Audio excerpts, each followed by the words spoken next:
Psalm 14. The fool says in his heart, "There is no God." They are corrupt, their deeds are vile. There is no one who does good.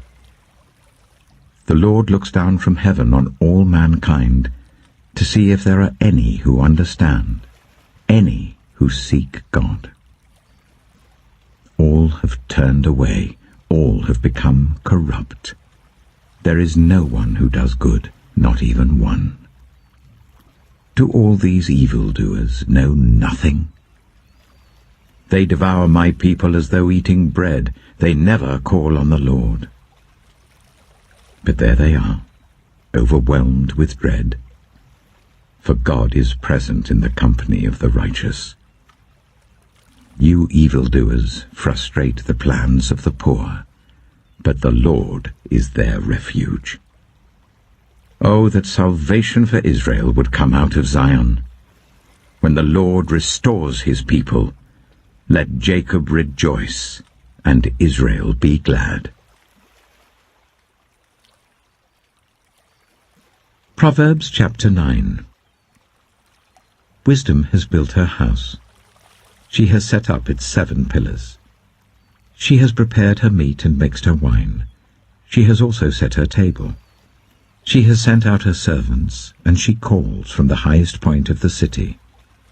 Let all who are simple come to my house.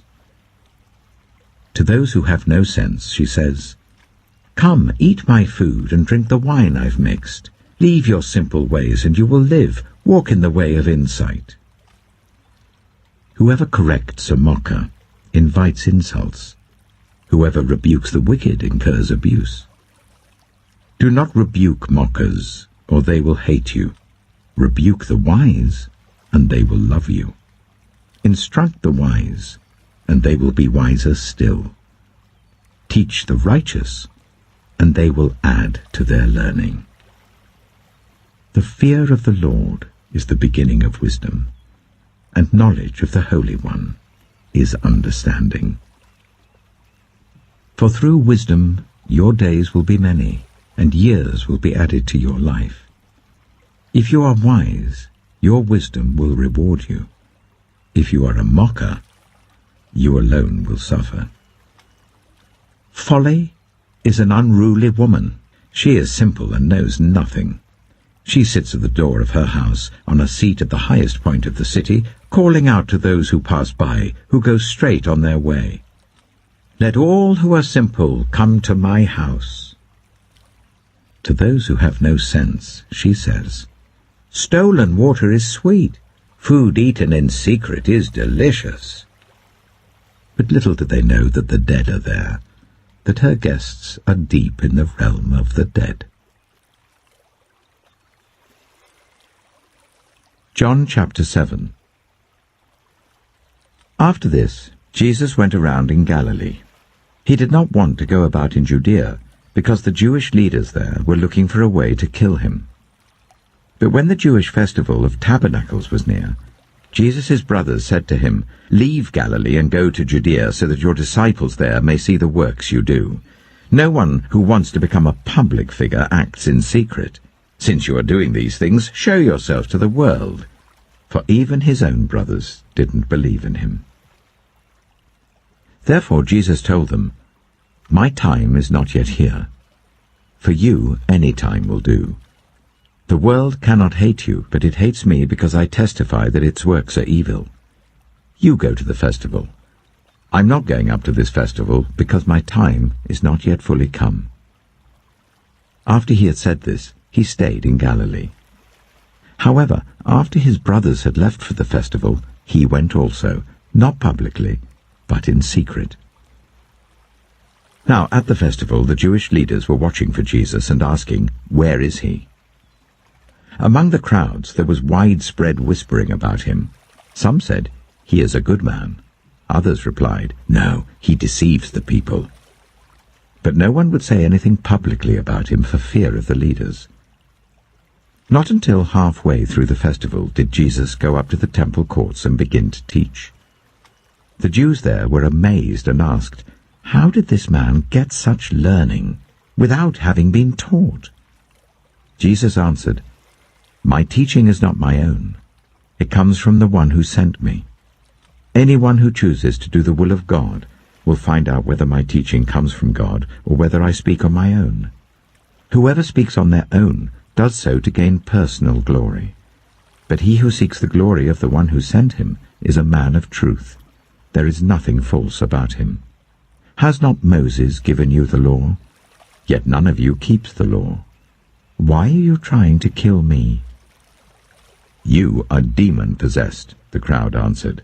"Who is trying to kill you?" Jesus said to them, "I did one miracle, and you are all amazed. Yet because Moses gave you circumcision, though actually it didn't come from Moses but from the patriarchs, you circumcise a boy on the Sabbath. Now if a boy can be circumcised on the Sabbath so that the law of Moses may not be broken, why are you angry with me for healing a man's whole body on the Sabbath? Stop judging by mere appearances, but instead judge correctly." At that point, some of the people of Jerusalem began to ask, "Isn't this the man they're trying to kill? Here he is speaking publicly, and they're not saying a word to him. Have the authorities really concluded that he is the Messiah? But we know where this man is from. When the Messiah comes, no one will know where he is from." Then Jesus, still teaching in the temple courts, cried out, "Yes, you know me, and you know where I'm from. I am not here on my own authority, but he who sent me is true. You do not know him, but I know him, because I am from him, and he sent me." At this they tried to seize him, but no one laid a hand on him because his hour had not yet come. Still many in the crowd believed in him. They said, "When the Messiah comes, will he perform more signs than this man?" The Pharisees heard the crowd whispering such things about him. Then the chief priests and the Pharisees sent temple guards to arrest him. Jesus said, "I am with you for only a short time, and then I am going to the one who sent me. You will look for me, but you will not find me. And where I am, you cannot come." The Jews said to one another, "Where does this man intend to go that we cannot find him? Will he go where our people live scattered among the Greeks and teach the Greeks? What did he mean when he said, 'You will look for me, but you will not find me'? And where I am, you cannot come?" On the last and greatest day of the festival, Jesus stood and said in a loud voice, "Let anyone who is thirsty come to me and drink. Whoever believes in me, as Scripture has said, rivers of living water will flow from within them." By this he meant the Spirit, whom those who believed in him were later to receive. Up to that time the Spirit had not been given, since Jesus had not yet been glorified. On hearing his words, some of the people said, "Surely this man is the prophet." Others said, "He is the Messiah." Still others asked, "How can the Messiah come from Galilee? Does not Scripture say that the Messiah will come from David's descendants and from Bethlehem, the town where David lived?" Thus the people were divided because of Jesus. Some wanted to seize him, but no one laid a hand on him. Finally, the temple guards went back to the chief priests and the Pharisees, who asked them, "Why didn't you bring him in?" "Well, no one ever spoke the way this man does," the guards replied. "You mean he has deceived you also?" the Pharisees retorted. "Have any of the rulers or of the Pharisees believed in him? No.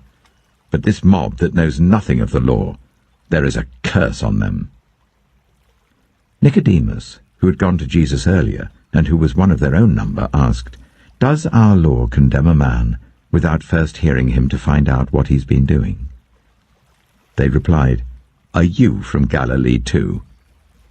Look into it, and you will find that a prophet does not come out of Galilee."